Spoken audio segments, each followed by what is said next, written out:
من جميع الخيرات في الحياة وبعد الممات برحمتك يا أرحم الراحمين. سبحان ربك رب العزة عما يصفون وسلام على المرسلين والحمد لله رب العالمين.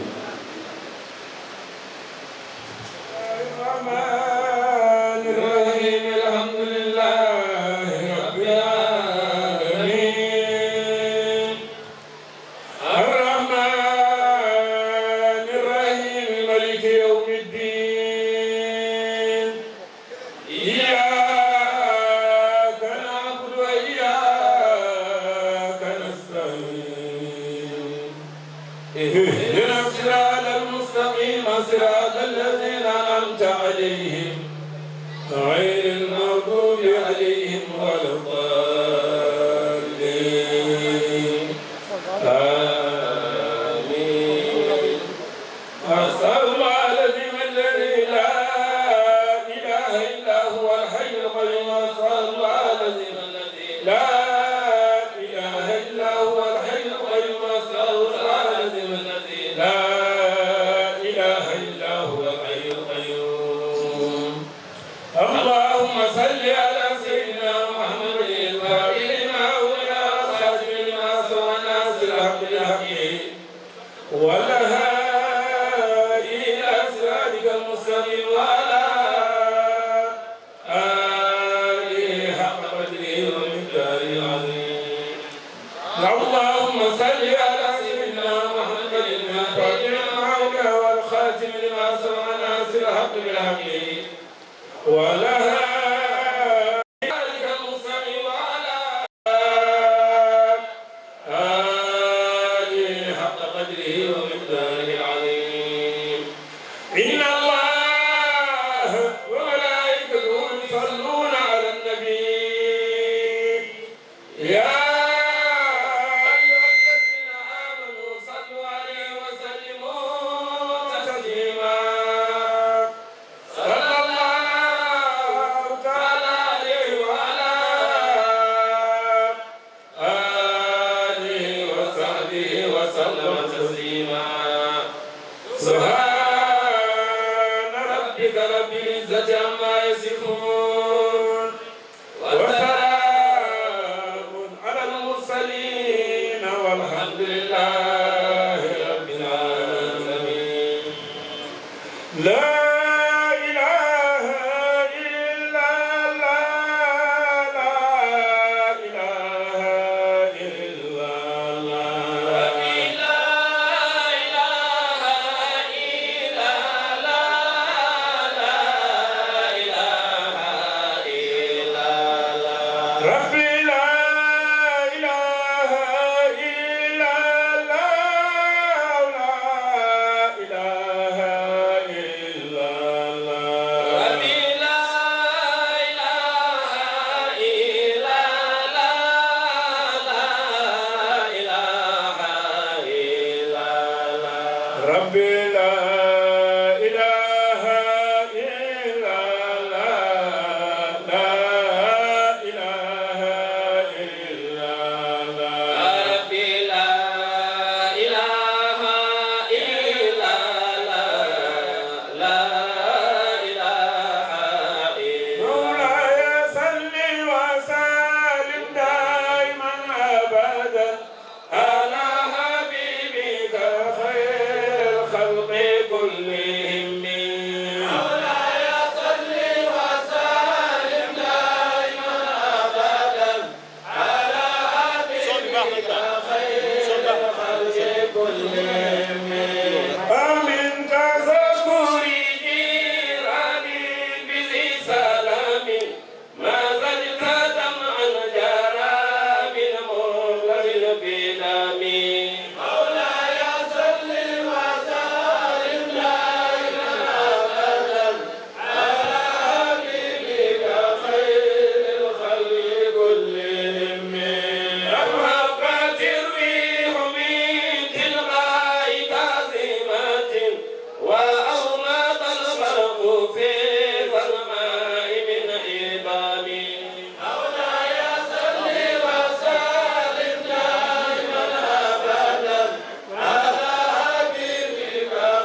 كل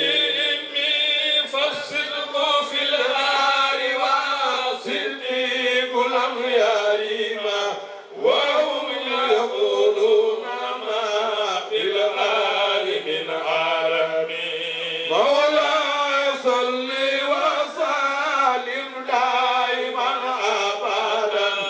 على حبيبك خير الخلق كل إمي ظن الهمام وظن العنكبوت على خير البرية لا تنسون ولم تخبي مولاي صل وسلم دائما أبدا على حبيبك خير الخلق كل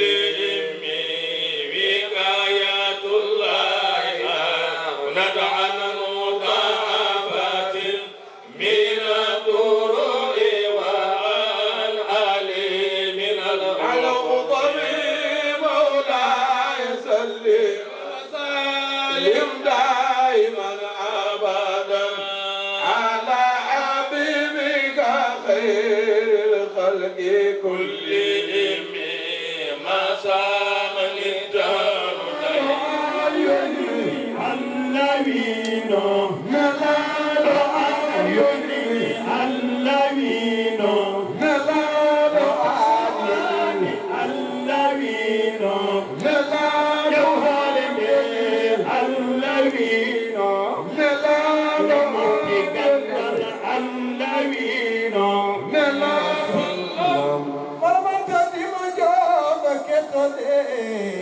Jom yesolero bahoni bata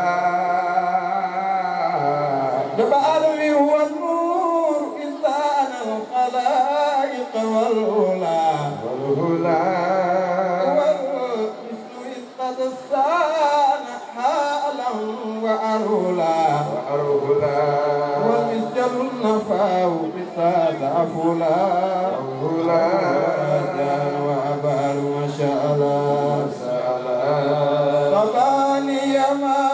صباني ما صباني Jali ko penyang jalbaha dari lobi rakin mi kolampa di kubara yaman sikira ke kule urumi do makara ala ko to ekor sikir bengul muhammad sallallahu alaihi wasallam ayu amalan balai tangkuni jila damak membadi fini hafsata wono be jita sen bigo penyange jalbata dari lobe iram indiko lampaji kubata yaman sikita ko lewru mi damakata ala hay godo be kisike ko pingo rasulullah al-fawbad ini mon rasulullah ala ka gon nabi wa ka tali sagatu de na gon nadir ni ya kala bange wanda ka je jagol ma ala bedo sabi anwara marina jalgol sati min damani ko khas etere man ahmada nulana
ɗum ɗo fof ko kanko fuɗɗi ɗum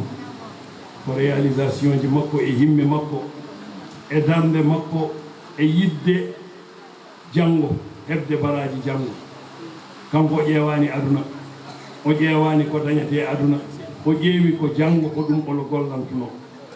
ɗum noon man sanna sunnatan hasana falahu ajruha wa ajru man amila biha ila yawmi alqiyamati kala puɗɗuɗo laawol moƴƴol so neɗɗo rewi heen e laawol ngol aan puɗɗunoɗo o aɗa heɓe baraji ha yawma alqiyamati ɗum noon kanko fuɗɗani en ɗum ɗo kala ɗo so dañi e baraji ɗi kanko mo fecco nde yimɓe ɓe no ndaaro e haalis kanko o ndaranno ko so dañi o maha juma Allah wallimo o mahi juma kala garɗo naati e juma o wi allahu akbar omo fecco ha yawmal qiyamati nde yimɓe ɓe naaroyta geɗe goɗɗe kanko o ƴetti ko temps makko o jooɗi omo janngina ɓiɓɓe julɓe ɗum noon sa janngini neɗɗo kala mo janngini kala on mo janngini kala on mo janngini ha yawmal qiyamati a feccoto heen ɗum ɗo woni ngalu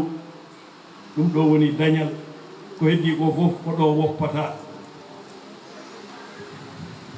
ɗum waɗi cheikh oumar wi adduniya daru man la dara lahu aduna ko galle mo ala aduna mo gala allah galle kala ɗaminiɗo janngo no jogo galle to lahara gonɗinɗo allah gonɗini ñalawma darga dartata ɗo haydara sabu ko ñalawma goto tan duniya ko routine aduna ko routine ko mbannoɗa hanki tan ko ɗum mbattata hannde ñaamde lelade finde ko ɗum woni ɗo allahumma so wona a gollani heen lahara a rewi heen allah neɗɗo noon no wawi heɓde hunde fof tawa ko dewal allah hay ñaamdema hay yarduma hay jotondirde e sohnajo ma fof ko ibada aɗa wawi dañde ɗum innamal amalu binniyat koye anniya o janngude français aɗa heɓa heen diplôme aji ɗiɗo fof aɗa wawi dañde heen baraji sa anniyima somi wonoyi médecin mi nafa julɓe ɓe mi hutoro ɗumen walla somi wonoyi ɗum ɗo fof ko innamal amalu binniyat ɗum noon yallah yoɓan en mawɓe ɓe yallah rokkuɓe baraji sukaɓe ɓe nden ceerno madani no yamirtuno calminen mawɓe ɓe ɗum noon sukaɓe ɓe koɓe mbaɗi ɗo joni ko ya muntaka majjunal an muntaka an woni teddungal amen an woni waso amen andini min andinani min nomin dañirta jawdi gandirɗa min ko nomin dañirta allah ɗum woni ko waɗi importance ko neɗɗo dañi ɗo goɗɗum fof ko ɗo woppata sa dañi billiard ko ɗo goppata kono sa dañi allah gasata mon yallah rokku en dañde allah noon ko rewde e damal ngal holto woni damal ngal woni rasul sallllahu alayhi wa sallam kanko woni damal allah kala dewɗo heen daña moƴƴere jomiraɗo subhanahu wa taala o yamiri nelaɗo sallllahu alayhi wa sallam yo ñemtin annabaɓe gadi adiɓe mo ɓe ko waɗi neɗɗo toujours so neɗɗo adimama woto mawnikino rew caggal makko o holluma laawol malgré nelaɗo no andi laawol kono jomiraɗo wimo ñemtin annabaɓe holko ñemtintaɓe e muñal fasbir kama sabara ulul azmi min ar-rusul muñ hono no annabaɓe ɓennuɓe ɓe noɓe muñirno annabi Nuh qiyama dasama duuɓi temedere mankuɗi duuɓi capanɗe joyyi ñande fof ko arat e jeere omo waajo yimɓe ɓe ɓe jaggamo ɓe dasamo ɓe nawamo to jinde kono waɗanima woppude ɗum noon ñemtin ɓen ulaika alladina hada llahu fa bi hudahum iktadi ɓeɗo woni ɓe allah fewni woni annabaɓe ɓe annene ñemtinɓe noon nelaɗo ñemtiniɓe e moƴƴereji maɓɓe e jikkuji maɓɓe e muñal maɓɓe e wadde ɓe jaɓde supportude e yaafade ɓe jaɓde yaafade kono enen julɓe ɓe holmo jamire ɗen nelaɗo yamira yo ñemtin annabaɓe ɓe kono enen holmo jamire ɗen yen ñemtin enen julɓe jamire ɗen ko yen ñemtin nelaɗo sallllahu alayhi wa sallam jomiraɗo wi laqad kana lakum fi rasulillahi uswatun hasana oɗon jogii e nelaɗo sallllahu alayhi wa sallam uswatan so tawi wiyama haɗanoma e usmatan tan nayona sabu nelaɗo watta ko soofi ɓe mbima ñemtin moƴƴe ko moƴƴi ɗum noon akso o to ñemtinmo ɗum waɗi jomiraɗo laqad kana lakum fi rasulillah uswatun hasana ñemtine nelaɗo e ñemtinde gueɗe moƴƴe walla ñemtinemo e ñemtingol moƴƴol ɗum ɓuuri moƴƴude laqad kana lakum fi rasulillahi uswatun hasana ñemtingol moƴƴol wona ñemtinemo e moƴƴere sabu o waɗata bonande mo waɗata bonande noon ñemtinde ɗon ko moƴƴere jomiraɗo waɗi tartib fawi malede men e ñemtinde nelaɗo sallllahu alayhi wa sallam ɗon o jomiraɗo fawi ɗum so jiiɗi malade ñemtinde nelaɗo sallllahu alayhi wa sallam o wi nelaɗo qul atiu llaha wa atiu rasul fa in tawallaw fa innama alayhi ma humil wa aleykum ma humiltum wa in tudi'uhu tahtadu son ñemtinomo peewa kala ñemtinde nelaɗo feewat sabu ala ko suufa ɗum waɗi cheikh oumar wi mbimo holno min ñemtinirta nelaɗo o wi ñemtinemo e goonga makko ñemtinemo e gaajade makko ñemtinemo e yaadu makko ñemtinemo e fof ɗum waɗi o bihi faktadi fi jiddihi wa misahihi wala hayra illa min hububi riyahihi bihi fawzuna fi qurbihi wa intisahihi dawamu lmuna fi dhikrihi wa imtidaihi fa kassir tajid mawahu falhan wa tas'ad o bihi faktadi nelaɗo taqdim jar e majrur tufitul hasr woni hasr woni kanko tan bihi faktadi kanko tan ñemtindo so wino faktadi bihi ñemtinemo na sella kadi ñemtina goɗɗo o yiɗi haalande mon ala goɗɗo bihi faktadi kanko tan ñemtin woto ñemtin goɗɗo holko ñemtintamo o wi fi jiddihi nelaɗo e soobe makko ko haalata ko goɓe soobe makko wo fi misaji hay sinno ko gaaja ɓe mbi ko soobe tan wi hay gaajade nelaɗo ñemtinema nelaɗo no gaajotono kono gaajade nelaɗo fof ko goonga nelaɗo gaajota ko e fenande debbo goto nayejo arino toon o wimo duwonomi mi naata aljanna o wimo nayejo naatata aljanna nayejo naatata aljanna nayejo o wone wayde wi min feeram boni so tawi ko nayejo naatata aljanna min mi naatata aljanna ɗum noon ko nayejo ko fof nayeɓe fof feede mumen boni o wimo ala jomiraɗo sono nanno ma ko urubana traban ko guiƴiraɓe cukago capantati duuɓi kala ko ɓennuɗo duuɓi capantati fof natta aljanna o ruttete ha duuɓi capantati e tati ɗon woni cagatagal ɗo welata ɗo ko ɗon o nannanma aljanna kono nayejo holko mbatta aljanna aljanna ko woni toon ko weeli mala ayno ra'at ko yidere meeɗa yiide ko ɓernde meeɗa toɓɓitade e ɓernde moƴƴereji fof nan toon ɗum noon so nayejo naati toon nayejo sa yeehi ha dañi wona duuɓi hay hunde welatama ɗum noon o wi nayejo naatata aljanna debbo o yeehi no waya o wimo artugayi jinmi ko andi ndema saɗa naata aljanna naatirta koye cagatagal a naatirta e nayewu ɗum noon ko gaajade kono ko gaajade goonga cheikh oumar ɓe namnimo wi wala hayra illa min hububi riyahi hay henduɗo nelaɗo sallllahu alayhi wa sallam wirti ko ɗon moƴƴere woni kala ɗo wirtaki moƴƴere ala hen o bihi fawzuna malal men enen julɓe ɓe malal ummatu u malal mo ganduɗa hay wona julɗo fi qurbihi ko mallade nelaɗo wontidahihi so yeehi kadi ndewa e caggal makko ɓe mbimo neɗɗo aduna ko neɗɗo ko yidde tan neɗɗo yiɗat tan hunde fof aɗa yiɗi hunde fof aɗa yiɗi hunde fof aɗa yiɗi o wi dawamon muna fi dicrihi wontidahi dañde ko jiɗɗa kala ko jiɗɗa e aduna yo won e jangtade nelaɗo sallllahu alayhi wa sallam womtidahu e mantude ɗum jangtade nelaɗo inde nelaɗo sallllahu alayhi wa sallam ko ibada kanko goto Allah rokki son kaali inde makko ka dañde baraji jooɗa tan aɗa wiya ya Muhammad ya Muhammad ya Muhammad ya ndewra ɗum Allah a dañat baraji goɗɗo fof mo wona on sa haali inde makko fijirde kalata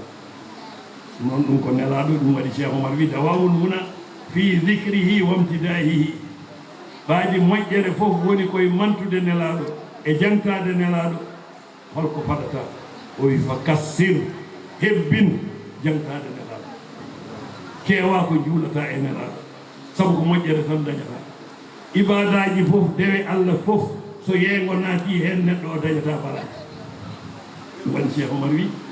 ijtanibir riyaa wa takabbura wal hasada wal hikdata kun mukabbara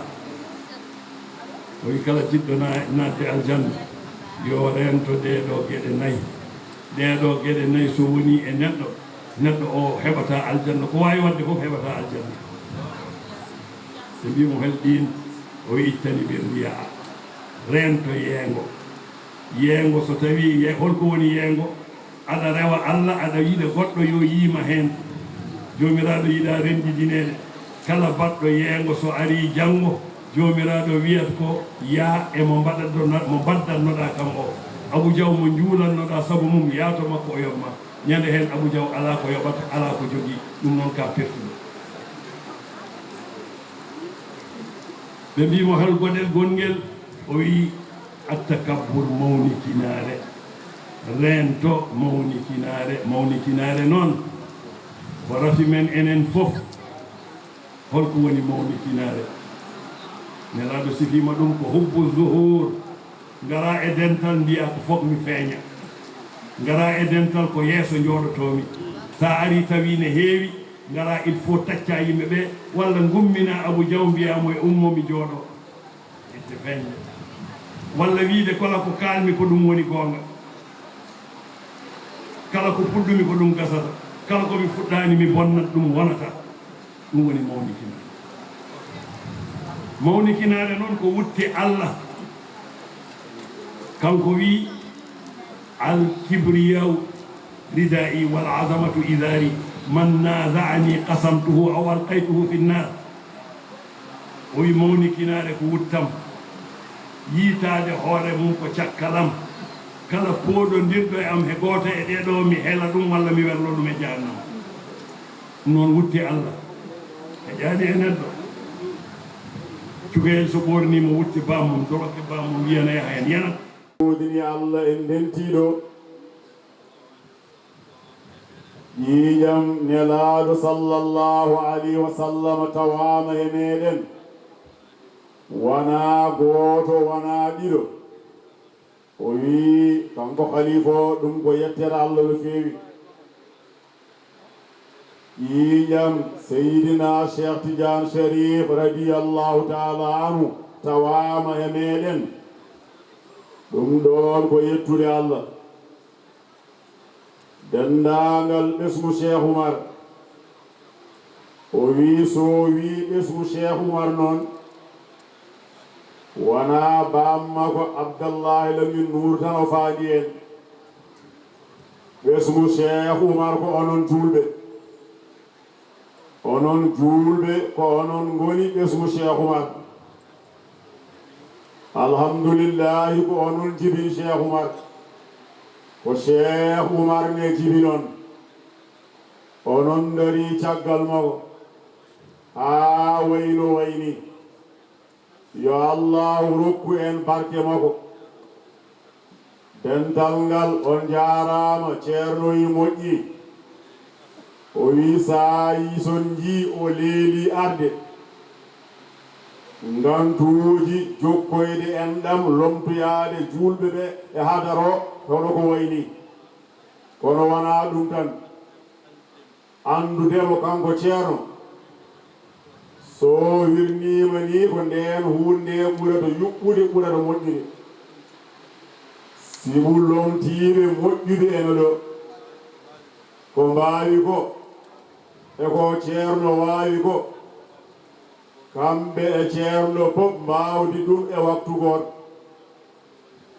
heddi noon Allah wonno waɗirte gueɗe mum eɗen fof eɗen beela ɗum o wi o yetti dendagal lomtinoɓe caggal ceerno Makki Muntaga e ko woni caggal mum ceerno Seydou Nour imam e almuɓe ɓe wondi ɓe raabiɗo e ahba fof jarama on jarama no feewi yo Allah windu hen baraji yo Allah windu en baraji shurafawu en ɓe ce onon fof ceerno wi on assalamu aleykum wa rahmatullahi taala wa barakatuhu o wi tanum seyidna cheikh tidiano hono seyidi ali kankone o salminama o wi ko imam mouhamadoul bouchayri wi ko tan ala baytin nabi ɗittum fa ɗabal madu fiikum wa ɗaba saraw o wi mouhamadoul bouchayri o wirini tan ala baytin nabi ɗittum a wawa haalde neɗɗo ko moƴƴi tawa Allah waɗani e muɗum ko moƴƴi kamɓe aalu bayti en noon Allah waɗemaɓe ko moƴƴi e ko woni ƴiiƴam annabi sallallahu alayhi wa sallama kala ko kalɗa e maɓe koko moƴƴata sa yiiɓe yiyande kadi yiyande nde koko moƴƴata ɗum noon enen fof en pawi gite men e maɓe ƴeewgol moƴƴere yo Allah jaɓan en ɓe yo Allah jaɓan en on jaarama e hadiyuuji ɗi dokkirɗon ɗi ko ni tan huuwi ceerno Muntaga Ahmad radiyallahu anhu nde wonɗo nde so tawi surafaɓe en ngari ceerno Muntaga Ahmad wiye ndendine hadiyaji maɓɓe beele Allah ene welto e meɗen ko teddinɗa mawɗo fof Allah ene welto e maɗa noon annabi sallallahu alayhi wa sallam haali hadis kala mo mawninani mawɗo o yurmaki sukaɓe on fa laysa minna nelaɗo wi on jeeyaka amen kamɓe koɓe mawɓe ko Allah mawniniɓe koɓe moƴƴuɓe ko Allah moƴƴiniɓe yo Allahu rokku en barkeji maɓɓe kon dokkuɗon e hadiyuji ko yo Allah jaɓɗum yo wonan on ndesari yo wonan on ɓeydari mbiya amina yo wonan en maɗu yo Allahu rokku en wattunni kadi mawri amin سيدنا سلمنا وزرناكم وزرنا شرفاء باقين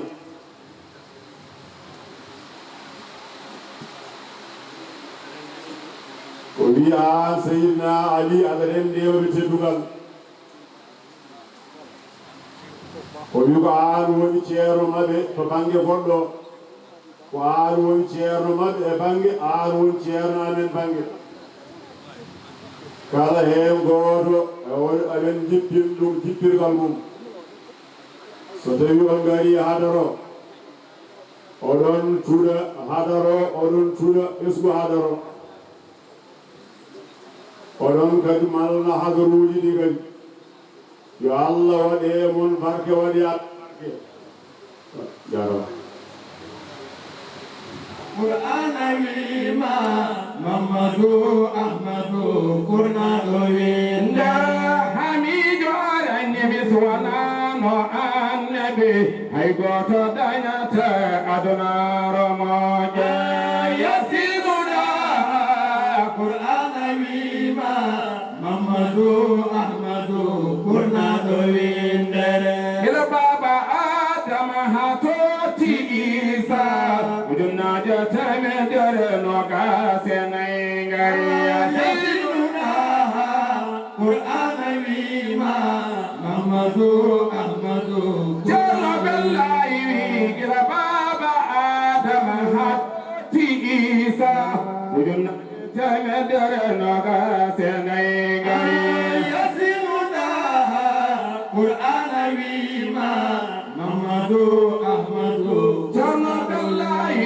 kamla be mudum sare be mudum jom jawdi yalla fo sabuma ko kibini yasinuna Qur'an wi wima Mamadou Ahmadou Kurna windere kama anna babe sahababe kala kana ana waliya be sabuma konga be yasinu daha Qur'an wima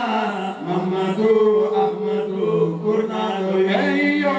idame annabi ersat bernam idam eji hambora do de fona yasinu daha Qur'an wima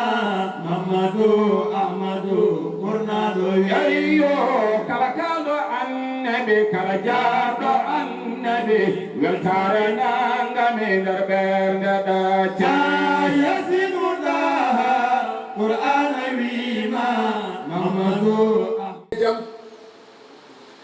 jokkodira e jam liggoɗen ko moƴƴi yo Allah wallu e ñemtin nela sallallahu alaihi wa sallam mbiya amin yo Allah hokki en nande ko haalete e jikkuji nelaɗo ko ɗum de woni mawninde annabi sallallahu alaihi wa sallam ganda huude e jikkuji makko kanko nelaɗo no wutuno kanko e hoore makko no wutuno e ɓesgu makko no wutuno e yimɓe makko e aduna o mbawa waade noon mbawa ñemtindem mbawa yaade jam enen fof dañen jam yo Allah hokku en jam amin jarama sirif ceerno Allah خزائن فضلك وجودك وكرمك مما تصون به وجوهنا دون التعرض إلى أحد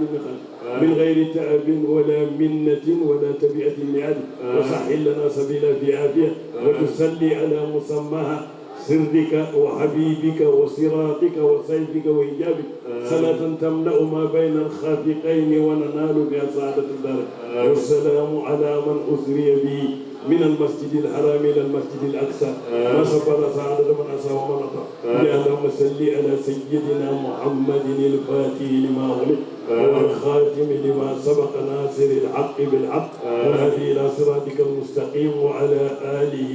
حق قدره ومقدار العظيم كما يتم ceerno yaatimel en pers bi ceerno jërë ngeen jëf